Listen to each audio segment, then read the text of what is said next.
Oh, there you are, YouTube. So have you heard of this thing? The RAD 9 movies that scared us? This is a challenge that the RAD Pack Trio put together where we basically list out some of our scariest movies that really frightened us. And my buddy Cody over at Dude Who Loves Movies called me out specifically to say, hey buddy, you gotta do this challenge. So here I am. I'm ready to do this challenge, ready to say the 9 films that really messed me up for various reasons. So I thought I would do this in maybe a unique, different sort of way.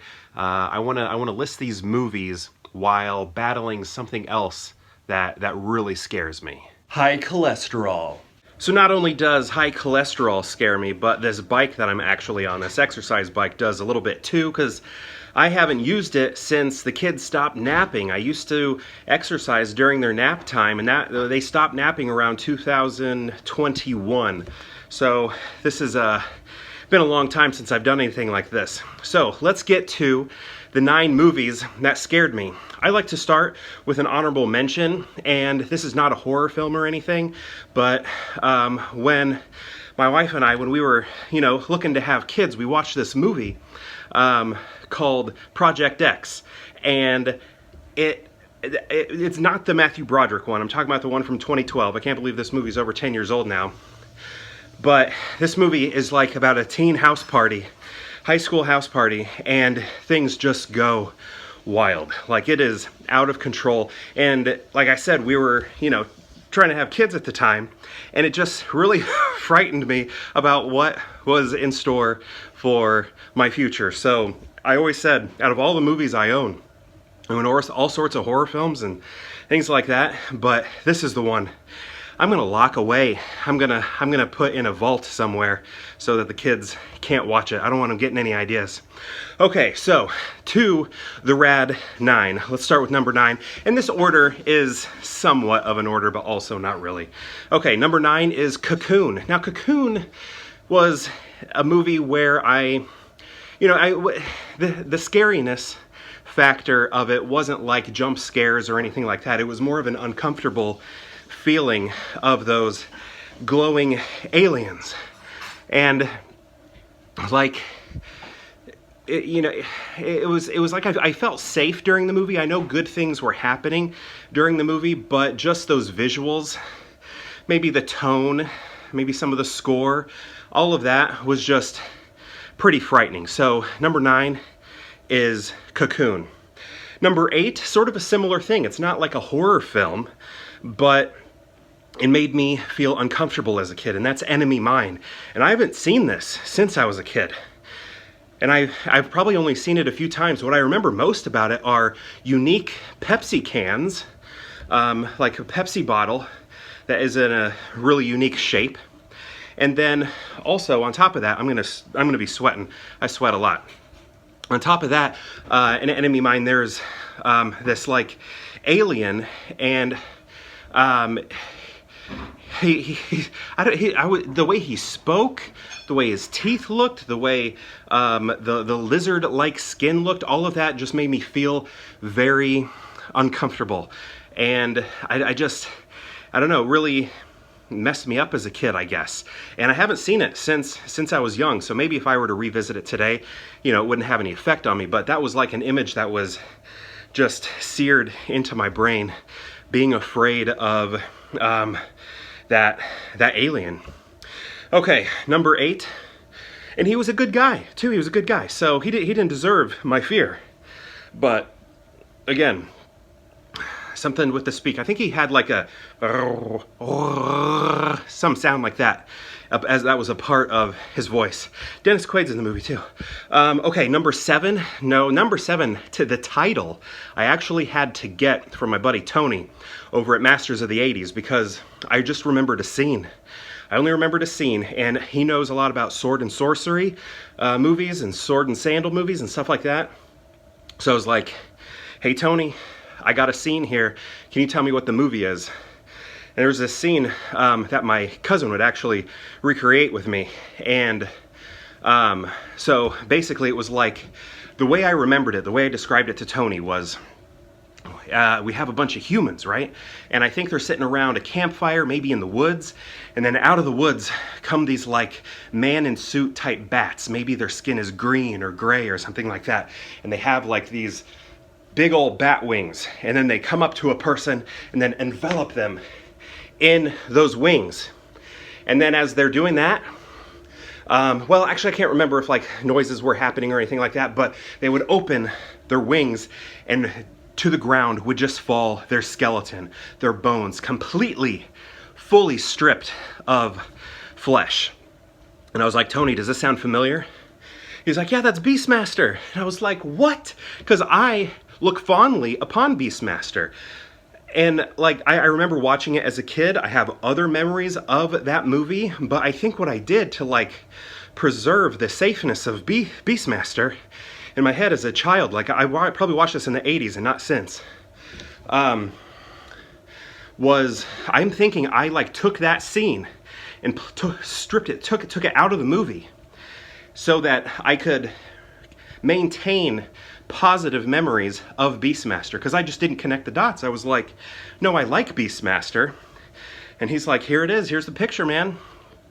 And I was like, okay, I guess it's Beastmaster. I need to go back and watch Beastmaster. But that part scared me. My cousin, he would act like one of those bat figures. Like he would get like a comforter, a sheet or something, and then walk around the house and then like grab me and, you know, wrestle me to the ground. And we were playing Beastmaster the whole time.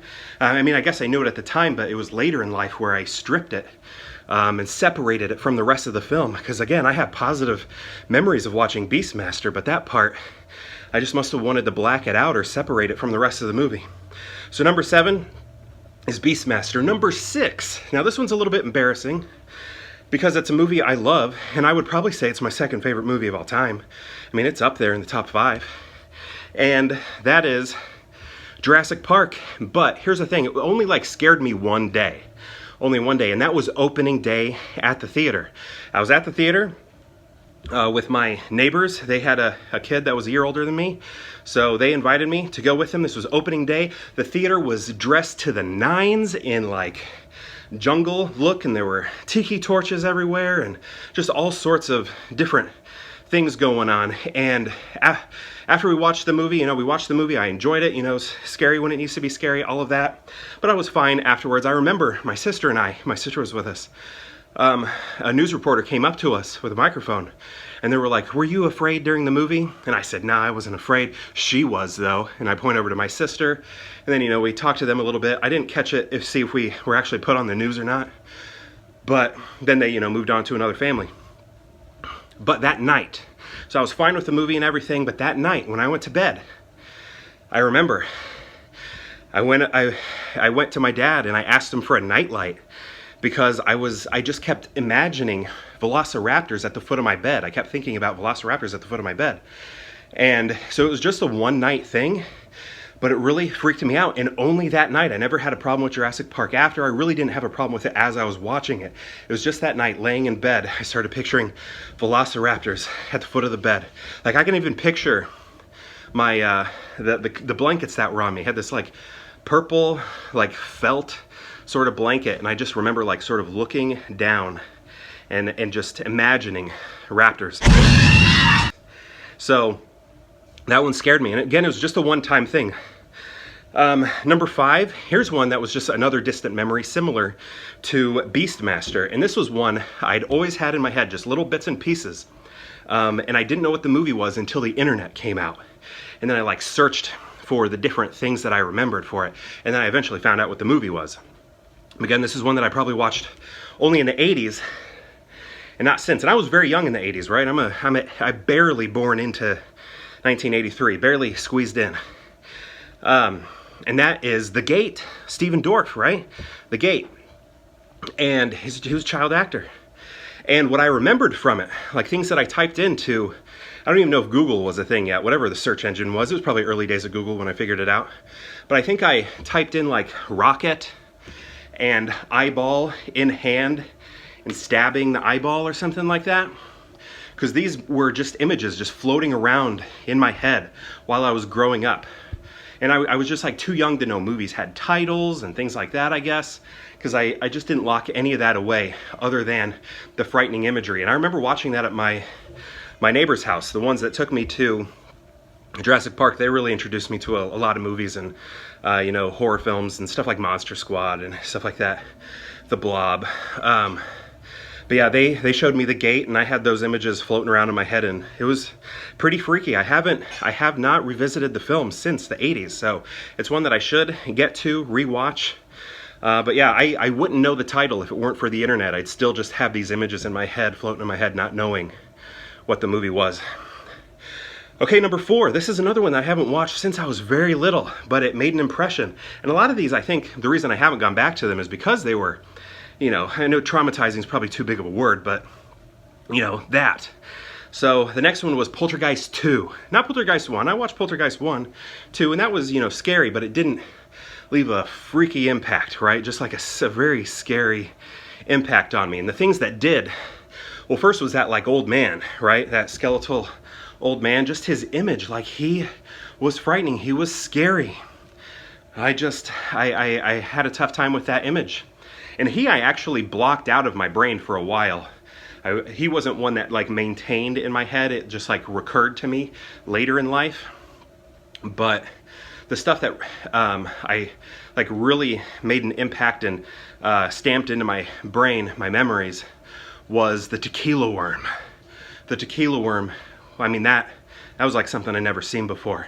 The dad, Coach, he's drinking that tequila, that worm, making its way down to the gullet, to the throat, to the belly. And then if I remember right, again, I haven't watched this since back in the day, he vomits up that tequila worm, but it's like grown in size, and I think it has arms, and it's like crawling around like this, and it's like that sort of, you know, noise and stuff like that going on. And it was just like, it was a freaky thing, just really terrified me and made an impact. And it was just an image I couldn't get out of my head. I still remember it today.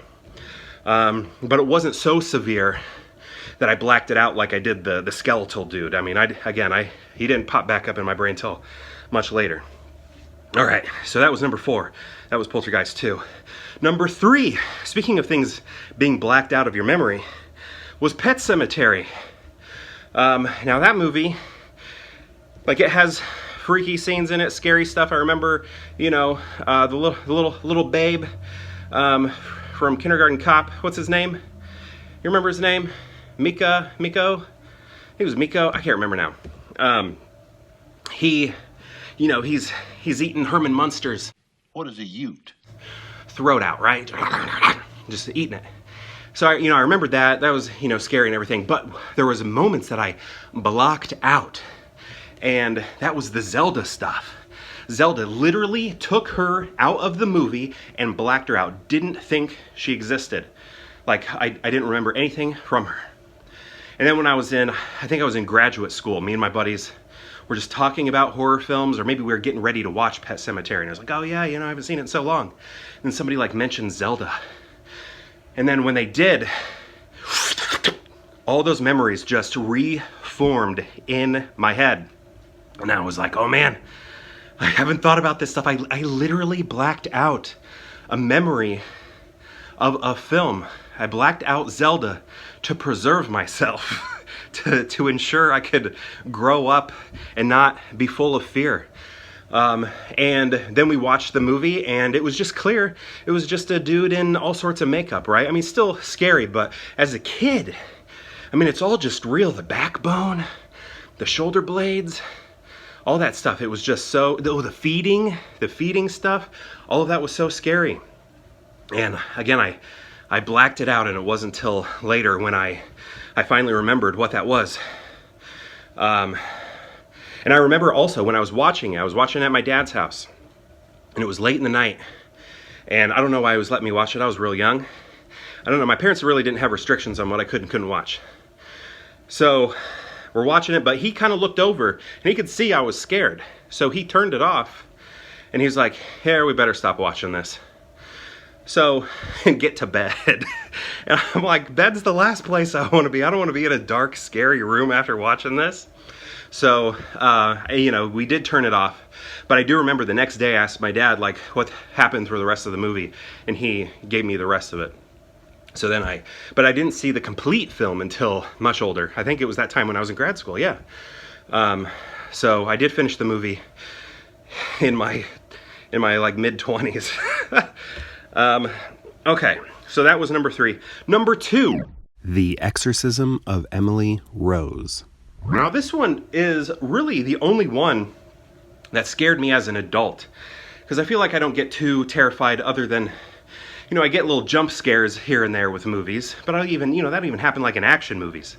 But here, this is a movie that, like, saw the movie, then went back to my apartment, shared with 2 buddies, and, like, we were scared, like, to go to bed. And here's the thing, we had, like, a 2-bedroom apartment, and we wanted to keep one of those rooms just for that pure hangout, right? Just to hang out, lounge, watch movies, stuff like that. In the other room, the bigger bedroom, we put 3 beds in there, 3 twin beds, and we all shared that room. So one of those guys was like a big bruiser type, right? Real tough guy. The other guy's smaller than me, but has a lot of confidence, kind of a Joe Pesci confidence in him. And I'm just regular me. So I had these 2 confident and strong people around me, but we were all just kind of like a little uneasy going to bed. Like, what's under our bed? What's going to walk through that door? I don't know. It was weird to be an adult and be really scared of a movie. But yeah, we saw it in the theater, came home, back to the apartment, and going to bed was a scary experience. And I don't think I've really felt that way about a horror film since. And that leading up, that was the only time as an adult where I was actually scared of a movie. For a lasting while, and around other people who I knew could keep me safe, So that was kind of funny too. All right, where are we at? So that was Exorcism of Emily Rose. Now I got a bonus here, a little extra bonus. And this one I actually need help with. Just like with Beastmaster, I had to ask Tony from Masters of the 80s what the movie was. Here's one for you. So this was one that really made me uncomfortable, kind of freaked me out. My very first visit to Florida. It was a family, well, not a family vacation. It was with my mom and her friend, and me, my sister, and my mom's friend's daughter. And they were, the parents were hanging out like on the patio. And the kids, we were all inside just watching TV inside the hotel. This was a St. Pete's Beach, St. Petersburg. And I think the motel we were in, I think is in that movie, Spring Breakers. Pretty sure it's in that movie. Amazing pool. Biggest pool I'd ever been in. Maybe even still to this day. So this is what I remember from the movie. Let me know if you know what this is. So think of like Fabio, American Gladiators type looking men, and Bikini Car Wash Company looking women, sort of in this movie together. And there's a lot of love in the movie, and unsupervised children. And what I remember is that like, there was like these sacrifices that were going on in the movie, and the one I remember the most was, I think there was like a ring on a finger, and then in this movie they had to cut off like the ring finger or something to get a ring off, but it wasn't like a, oh, we got to get that ring off sort of thing. It was like a sacrifice sort of thing, like an accepted. So maybe it wasn't to get the ring off, but I don't know, there was something where they cut a ring off and it was like squirting blood, and I think the ring was like down on a table, and then the hand was down on a table, and then they cut the finger off. Does that ring a bell to anybody? If it is, that's another movie that really freaked me out when I was a kid, and that was in, again, St. Petersburg, Florida. You know, we 80s and 90s kids, we were just left unattended. We watched whatever. Okay, so that was our bonus, and again, if you can help me, let me know. But the most frightening movie, the one that had the biggest impact, I know you could say, well, Pet Sematary is clearly the scariest one because you blacked part of it out. True, but this one that I'm about to mention had the longest impact on me, and that is Fire in the Sky. That movie didn't make me afraid of, like, when you're a kid, you know, you're afraid of ghosts, you're afraid of demons, you're afraid of spirits and stuff like that at night. But for me, I was always afraid of aliens and being abducted. Like I'd be filled with all sorts of stress, anxiety.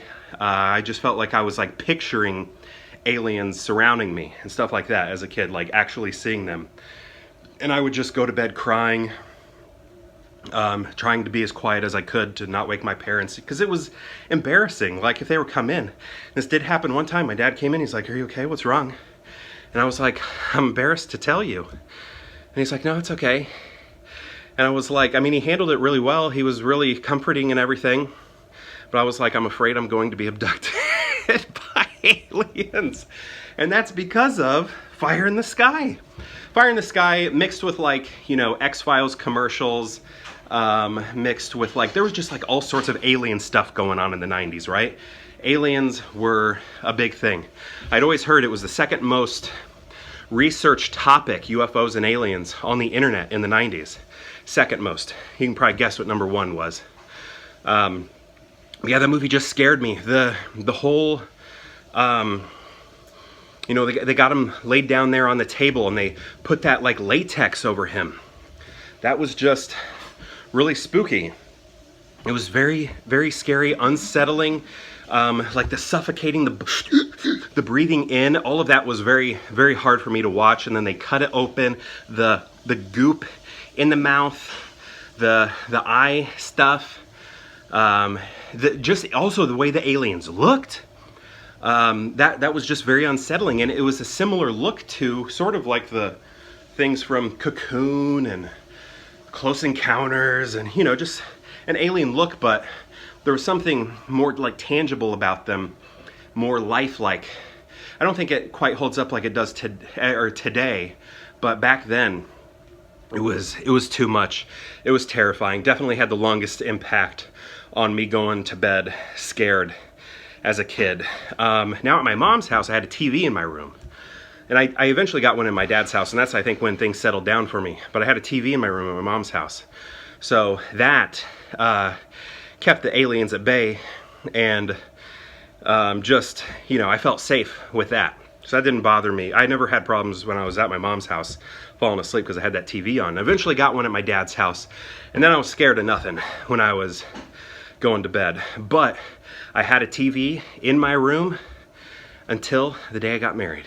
So it took a long time for me to know I could go to bed safe and sound, and those fires in the sky were not going to come down and abduct me.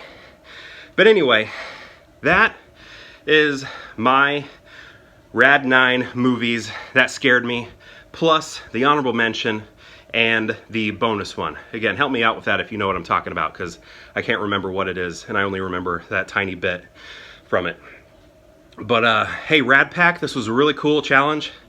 Had a lot of fun going through these memories. My wife, and she did one as well, just, you know, here in the house, didn't make a video or anything. It was just fun talking about all these different movies that scared us when we were kids, and even as adults, like Exorcism and Emily Rose. And Cody, thank you so much for directing me to this challenge and asking me to participate. This was, again, it was just a lot of fun hitting up memory lane, unlocking some memories. Oh, that was really cool. I've got sweat in my eyes. My eyes are starting to burn here. You can see I'm fighting another scary thing in life, high cholesterol, and just exercising in general. It's a tough thing to do. And I'm back on the bike, and I haven't been since 2001. Feels good to be back. No, I don't know if it feels good to be back on the bike, but again, I'm off topic here. Let's get back. So Rad Pack and Cody, dude who loves movies, thank you so much. And Tony, thank you for reminding me that it was Beastmaster. Really had a lot of fun. So and just a reminder, today is an October day, so this video is not even over. We still have to find out what movie we're watching today. So let's go head over to the Halloween Advent calendar and pick our movie of the day. Yep, good job. October 26th. What are we watching? Pearl. Pearl. All right, that's a sequel to X, which we watched last October. Actually, I think it's a prequel.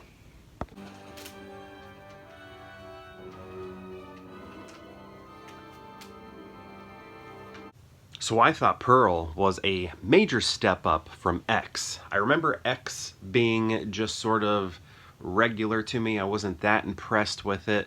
It wasn't really touching on new ground other than, sort of retreating. That sounds like a negative word, but like paying homage. There we go. That's better.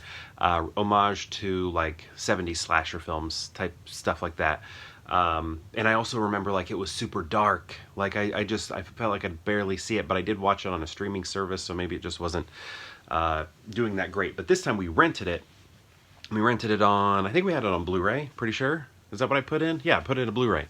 And Pearl, it looked great. It was nice and clear and bright, and it was very bright, and that was part of the story. I mean, all the visuals that we were looking at, many of them were daytime, and I really liked that. I thought that was cool. I like seeing that in the horror genre, just because it's so, I don't know, I guess unexpected, not quite what we're used to. It's not, kind of goes against trope, which I like. Also, this movie kind of reminded me of a film called The Love Witch. The Love Witch, which we did watch in a previous Halloween, so I have a review of it here somewhere on the channel. But with that movie, they like are able to capture the 1960s visual aesthetic so strongly that there are moments when you're like, how is this not made in the 60s, right? And this movie takes place in the teens. I can't remember. No, 1918. But obviously the movie doesn't look like it took place in it doesn't look like it was made in 1919. It looks maybe like a little more mid-century-ish around then. And I really like that aesthetic. Like it did not feel like a movie of today. Not so much to where you're mistaking it. Like Love Witch, I feel like you could mistake it for a film from the 60s. But this one, it just sort of like blended styles and things like that, like with the font and some of the Americana that we're seeing in it, stuff like that was really cool. But like visually, it kind of looked pretty, contemporary. There was some sort of like texture to it that felt unique. But I liked it. It was again a prequel to X, and I really liked learning the story and how we get to sort of the events in X. And I would like to see. I know they're making one more called Triple X or XXX, and I don't know when it takes place, but I hope it takes place in between Pearl and X, because I want to know more about Howard, who is Pearl's husband. Because I'm more curious about him and how he ends up staying with Pearl and living a life with Pearl and all of that. That all seems really interesting to me. So I would like to see this franchise continue. I don't know what Triple X is about. Actually, I think it may be a sequel to X. But what I want to see is a movie that focuses on Howard's life with Pearl. I think that would be really interesting. But overall, I thought it was a major step up. I liked it. My wife did not care for it. She did doze off during some of it, so, that review doesn't really count. But for me, it worked. I really dug it. I don't know if it's one that it's going to have much rewatchability for me. I don't necessarily know if I care to go back to it, but I give it my stamp of approval and do so more so than X. X was just kind of, and this one was like, wow, yeah, I like that. Anyway, going back to the early part of the video, with the RAD 9, I just want to say a thank you to them for creating this cool challenge, and thank you to CODY for asking me to do this challenge, and thank you to Tony for reminding me that scene comes from Beastmaster. Make sure you follow all of them, and perhaps I'll see you tomorrow for more Pure Hangout.